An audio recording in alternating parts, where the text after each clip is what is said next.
Welcome to the One Job, One Offer Coach. Brought to you by myhdcareer.com and HD Career Consulting. Hey, Bree here, your One Job, One Offer Coach. And I just wanted to check in with you before we get started. If you're struggling to do work happy and you're trying to figure out how to be the best human at work and at home that you're meant to be, you're in the right place. We're about ready to get started, so grab a pen and piece of paper, and I'll see you on the interwebs.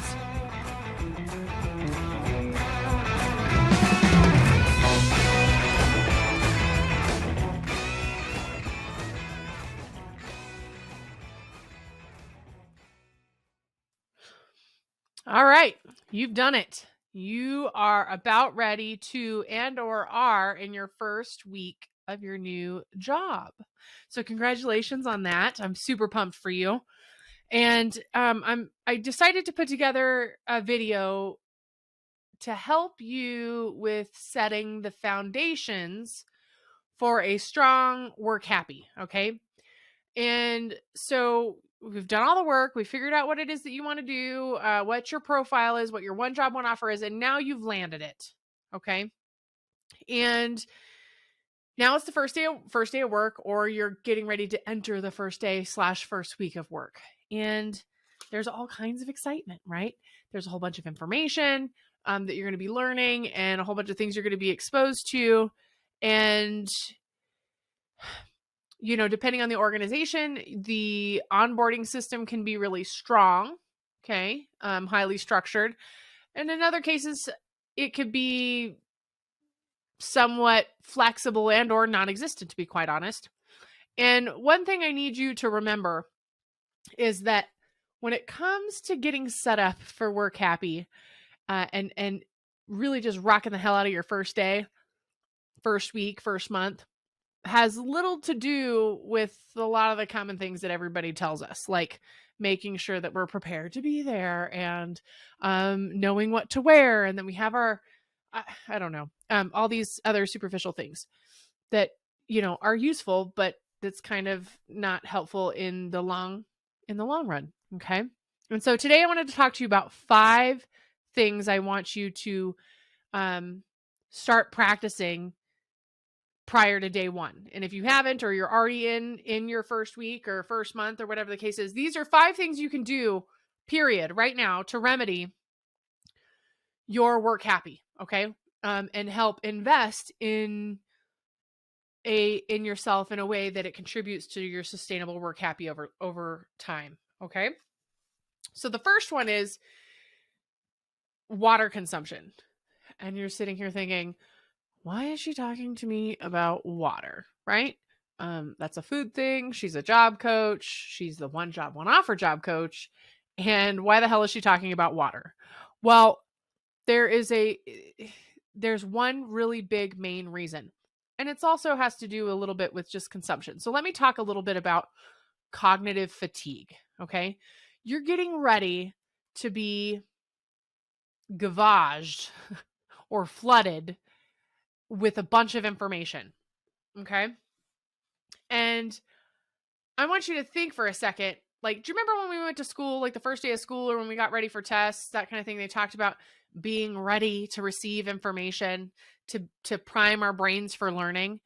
You're getting ready to do the same thing with this new job, right? And so if you show up to work and you're dehydrated, okay, you're contributing to your cognitive fatigue. And I want to preface that I'm not a nutritionist, but what I do know and what science says is that inflammation contributes to cognitive fatigue or brain fog. Okay. It impedes our ability to be able to make decisions. Our executive functioning can go offline, which is the thing we need to use the part of our brain for problem solving, right? Storing information becomes more challenging. And so if you're not properly hydrated, you can compound something that's already at risk of going offline because of overwhelm and a gavage of information. Okay. So foundationally speaking, being hydrated at work is really important. I know it's an unorthodox recommendation coming from a job coach, but when I focus on the principles that I teach, which is the one job, one offer and the work happy career strategy, it's really important that we take a look at the whole person. And part of that has to do with making sure that we're taking care of our bodies so that our minds are at its optimum performance, right? Because all of it's interconnected. Okay. So that's number one. Have a water bottle on hand. Make sure you have water. Hydrate, hydrate, hydrate. Okay. Number two, probably even before hydration is sleep. Okay. So there's a couple of different things that you can do to be able to address sleep. But if you struggle with sleep, I can tell you right now, hands down, without a doubt, that if you struggle with sleep, everything else is negatively impacted. Okay. We need sleep for our brain to get rejuvenated, for us to be able to think quickly, problem solve, critical think, right? It's also, sleep is a major contributor to mood stabilization, right? And we have our sweet spots in sleeping. Okay, so I've done a lot of research on this, even for myself, for my own work happy. And what I have learned about myself is that I have a sleep pattern. And there are certain kinds of patterns that contribute to me being able to function optimally. That's such a mouthful of a word. And it's our job, to be able, if we want to live and we want to do work happy, right? We have to address this and we have to take a look at it. And so I, for example, have learned that 8 hours of sleep is really my sweet spot. Going to bed after 10 o'clock basically ruins me. If I stay up too late, I'm wrecked for days. I call it like the worst sleep hangover ever. Okay. I am not a night person. My brain functions with the sun. So if the sun is not up, my brain is not ready to go. So as much as I would like to think that I am not a morning person, I need to be a morning person in order for me to be at my best. Okay.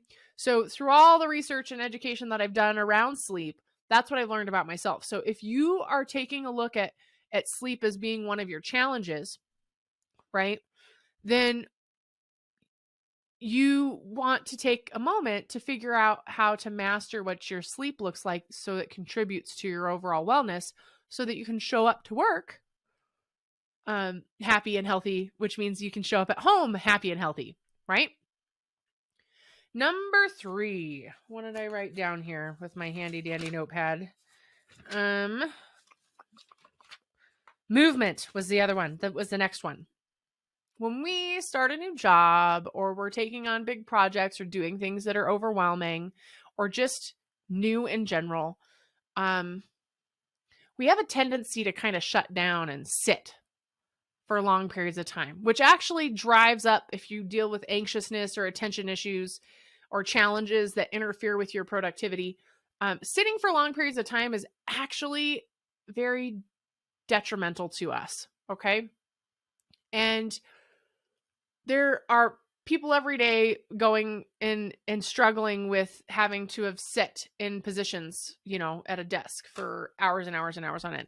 On top of that, like learning and memory science has said that it's ineffective for us to sit for long periods of time and consume information. or task, right?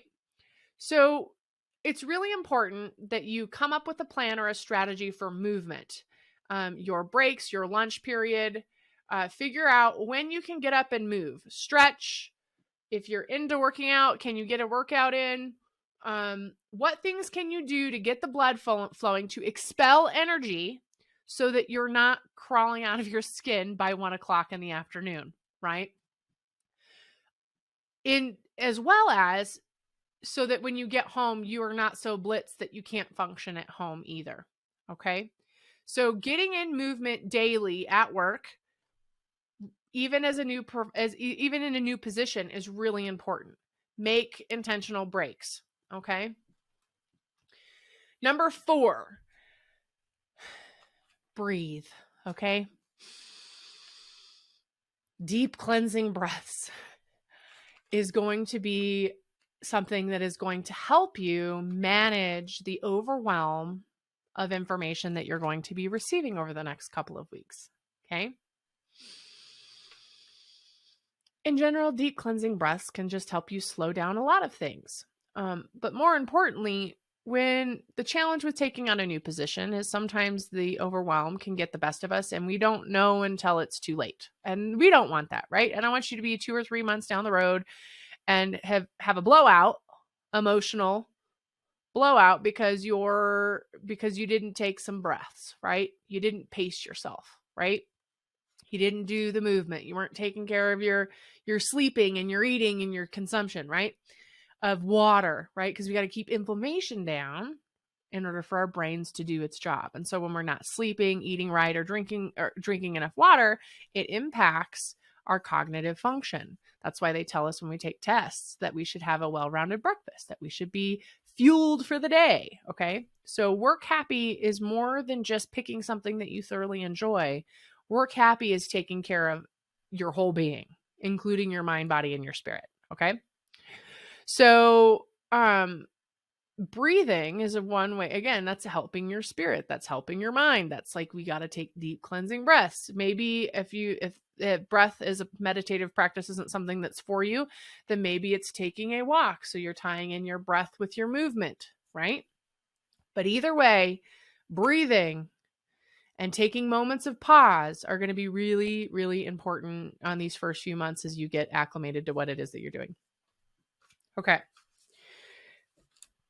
So the first 3 were tangible. The 4th one, behavior. All of them have a little bit of behavior. But the 5th one, this is about surviving the onslaught of information that you're going to be able to get. Okay. And trying, again, to help minimize the overwhelm and the anxiousness that might come from starting a new job. Okay. So what I want you to do is I want you to get a notepad. Okay. It can come from home or you can ask for it when you get to work, get a pen. And I want you to think, one day at a time with this notepad. Okay. While you're sitting there learning and doing and reading, write down questions that pop up. Okay. Because we need somewhere for all of this new information to go. And you're going to get so much of it all at once that you're not going to be able to remember it all. Okay. It's just a fact. And so as you're getting information, as you're doing, to help mitigate the overwhelm and the anxiousness that comes from starting a new position, I want you to write your questions down that pop up. Starting from the very beginning, where possible, right? You start to get twitchy or uncomfortable, start writing down the questions that you might have pop up, right? At the end of the day, you take inventory of those questions. Most likely, a lot of those questions will have been answered. If there are any floating questions out there, then you start assigning those floating questions to somebody who could possibly ask or answer them for you. So if it's a coaching question, right? Behavior, task, skill, right? Then you take that question to a trusted coach, confidant, right? If it's a work question, process, system, curiosity, right? Then you might take that to a colleague or a manager or a supervisor, somebody who would know, right? You also might have some questions on there that really don't need to be answered, right? Today. At which point, if that's the case, once you have figured that out, you're going to just flip the page and set the pad down and then do it all again the next day. Okay. I'm not asking, I don't want you carrying over questions from one day or the other. Okay. The reason why we're writing down these questions is because we want work to stay at work, right? And the last thing I want when you're trying to figure out, say, a constructive sleep schedule is to take that home and have all this buzzing information in your brain that you can't sleep at night. Okay. So that's why we write it down. So you do this for so many days, say 30 to 45 days, your list of questions should be getting shorter, right? And so then you have this notepad full of questions that you've checked off, reviewed, whatever the case is, and you can look through, right, your notepad and you can see how much you have grown over the last 30 to 45 days because your questions are changing. Maybe they're getting more specific, more rich, more diverse, more depth.